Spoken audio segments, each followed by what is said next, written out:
So our next speaker is James Bruckbauer. He's a transportation policy specialist for the Michigan Land Use Institute in Traverse City.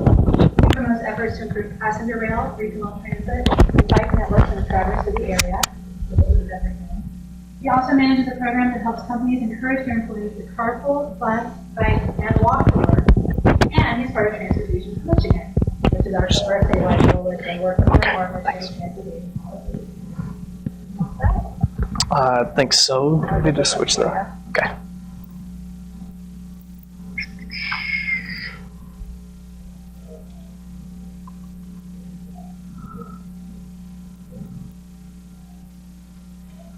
Okay, yep. Okay, so my name is James Bruckbauer, as she said. I'm going to give you a brief overview on a study that we recently released called Getting Back on Track, Uncovering the Potential for Trains in Traverse City. So we spent the last 6 to 7 months really trying to figure out what we could do with an 11-mile stretch of tracks that lie in between Traverse City, Michigan and Williamsburg, Michigan. Could we run some kind of streetcar? Could we run some kind of train? We just want to see what the potential is for these tracks that were being used by very few freight cars. The goal was just to get the conversation started. We're not going to run a train as the Michigan Land Use Institute. In fact, in the study, we don't propose a certain type of train. We just wanted to answer some questions and uncover what the potential was and gain a better understanding of what was out there, what's going on in other communities, and see what we could do here in Traverse City. So just to give you some geographic context, the Traverse City line that we're talking about in the study is the same line that comes down and connects all the way to the southeast Michigan through Ann Arbor and on down to Toledo. It's mostly owned by the Michigan Department of Transportation, and most of it is leased by Great Lakes Central Railroad in Owasso, Michigan. If we zoom into the tracks in town, here we have Traverse City to the left. We have a little section that goes out to Braun, which is a small town to the west of Traverse City. This is the set that goes down to southeast Michigan and connects through Cadillac and downstate. And then this is the 11-mile stretch right here. And here are a few attractions along the way. I know it's a little small for you all, but it's in the study. Traverse City, again, here we have a growing area called the 8th Street Corridor, which is sort of the next downtown for Traverse City. And then on the east side, we have a little town called Williamsburg, Michigan, which in its master plan calls for some mixed-use walkable growth. And we have the Turtle Creek Casino, which is a main tourist attraction up in town, and then we have a few things in between. US 31 runs parallel with the tracks. That's one of the busiest sections of road in the Grand Traverse region. Carries about 25,000 cars a day. It's lined with motels, hotels, a lot of tourist attractions there, and a lot of commuters who are coming in from the east side of the region are heading into Traverse City via US 31. There's a fixed route bus line on that on US 31. Carries about 17,000 passengers a year. And there's a bike trail that runs parallel to the tracks as well, and that's used heavily by recreational bikers. All right, so come on. When are you hippies at the Michigan Land Use Institute going to give up on your big plans that everyone's going to ride trains and buses and blah, blah, blah?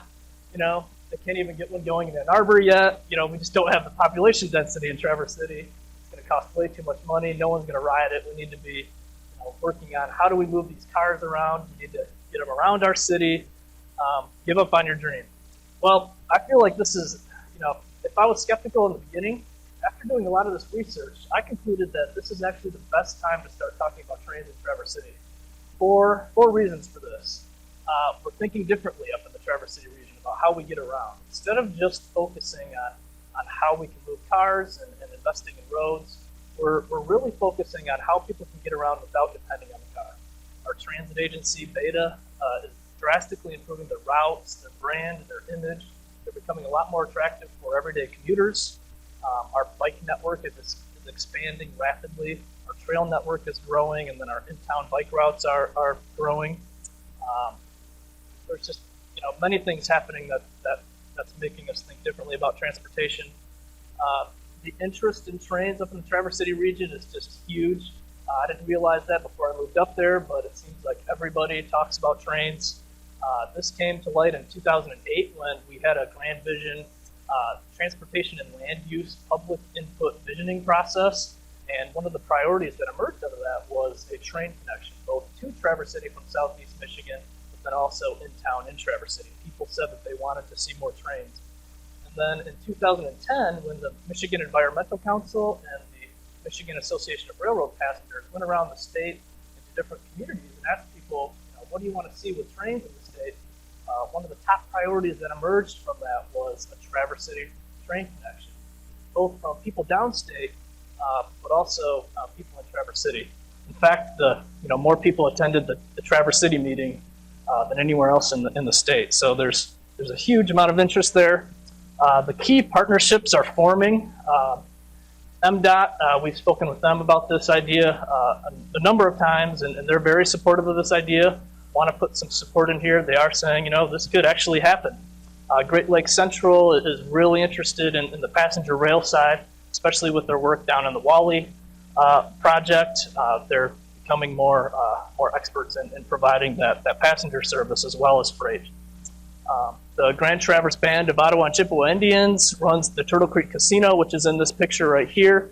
The tracks run directly alongside the property. They're very interested in this. They have passenger rail again in their long-term plans for connecting some of their properties. Our study was funded in part by the Traverse Area Association of Realtors. They're a major supporter of passenger rail and want to see that. They know what happens, what can happen to property values alongside rail development. TC Tourism is our local tourist agency. They're very supportive of this idea and want to see something happen. Future development potential. Like I mentioned, the 8th Street corridor in Traverse City is kind of the next downtown area. Master plans call for that area to be walkable, mixed-use type development. And then over on the other side in Williamsburg, their master plans call for more development there. In fact, in their master plan, they call for preserving the passenger rail line and bringing that up to par again. So for those reasons. And what did we find? Well, right now, these tracks are in the lowest condition possible. They are capable of carrying freight and can carry freight. But freight cars can only go about 10 miles per hour. So it's going to cost about $1.7 to $2 to $3 million in order to get them into a condition where you can carry passengers on cars. And those passengers would be able to go 30 miles per hour. So capital and infrastructure costs for operating a train, that's still yet to be determined. We intentionally left out a lot of questions that we would typically answer in a report like this, but we're so early in this process that we just wanted to lay out a menu of options. We didn't necessarily at this point want to say, this is the way we should run a train. So we did look at the various elements that are related to figuring out, what it's going to cost for capital and operations. Type of vehicle or carriage type. Are we talking about a streetcar, vintage streetcar? Are we talking about a locomotive pulling passenger cars? Are we talking about something in between, like a diesel multiple unit? Some of these types that are out there, we're just not sure yet. We're evaluating all these options, and we're going to look into each of them. Stops, stations, and connections.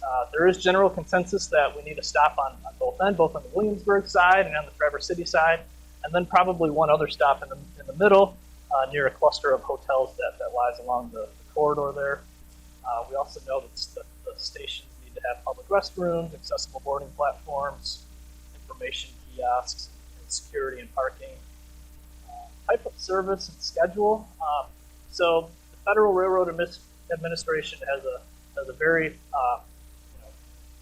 bold line between tourist-based service and commuter-based service. As soon as you start talking about offering a regular daily service, then the Federal Railroad Administration's requirements for safety requirements increase the cost drastically. So what we are actually recommending here in our study is, if we want to start small, we do need to start with some kind of tourist-based shuttle. That way we avoid some of those costs for those important safety regulations. They are very important. But that's how we can get something going, and then as interest and demand grows, then we can expand it from there, both downstate or down to Gran, or just increase the service that we already have. Operating structure, we looked at for-profit structures around the country. We looked at nonprofit structures. Beta is our local transit agency. I'm presenting this idea to their board of directors tomorrow morning to talk to them about what their role is going to be in this whole process. They've been in every single meeting with us and are very supportive of it. They're not sure they're going to be able to take on the operations right away, but eventually, it could be something that they take on. Funding, there are many options out there for that. We went over a couple already. But until we know some of those capital and operations costs, we don't really want to get into that discussion yet. We did look at a couple other communities and their arrangement and their structure and see what we could pull from there. Astoria Riverfront Trolley, has anyone ever ridden that one? It's about a 3-mile long vintage streetcar that they operate along the Columbia River in Astoria, Oregon. They're unique because it's managed completely by a nonprofit and a group of volunteers. So they're able to keep costs down by using that kind of structure. In fact, it costs $1 a ride to ride the streetcar, and the $1 that they make for each ride more than covers their operations costs every year. What else did we look at? The Kenosha streetcar in Wisconsin. Has anyone been on that one? Any of those streetcars? A little more popular for this area. So that's operated by their local transit agency, so they're able to take advantage of some state and federal grants that are available that wouldn't be available to a nonprofit or a for-profit. We looked at the Napa Valley Wine Train. We couldn't look at we thought we had to look at something in wine country in California if we're talking about wine country in Michigan. So we did look at this system, which is a privately operated system. And then we also looked at the Music City Star, which is actually a commuter train. But from what everyone told us, this was the lowest cost commuter train in the country, both as far as startup costs and in operations costs. And they started from scratch and built it piece by piece, like what we want to do here. So we did look at that one as well, and could show the difference between a tourist-based line and a commuter line. So our next steps, we're building a public awareness campaign right now, creating a brand and identity around this idea. And we hope to generate some interest from the public there. We're also forming a group of community leaders and business leaders and citizens who are interested in this idea to help advance this idea and move it forward through the community. We're going to continue working with the Michigan Department of Transportation and Great Lakes Central to look at what the infrastructure upgrades need to be and what we need to do to move some of that forward. The state considers this line an asset and want to see it improved. And soon we're going to engage with a consultant to help us develop a work plan and help us take some of these options that are out there and really look at and evaluate what's going to be the best for us. In 2015, the Michigan Department of Transportation is going to be shutting US 31 down to 1 lane in each direction. So we hope to use that as a way to draw attention to this idea. From where they're doing construction, you can see the tracks. So we hope to be able to have a train saying, hey, instead of being stuck in traffic, what if you could be on a train? Instead of looking at the car in front of you, you could have this view of the bay and not have to deal with the traffic madness. So thanks. That's it.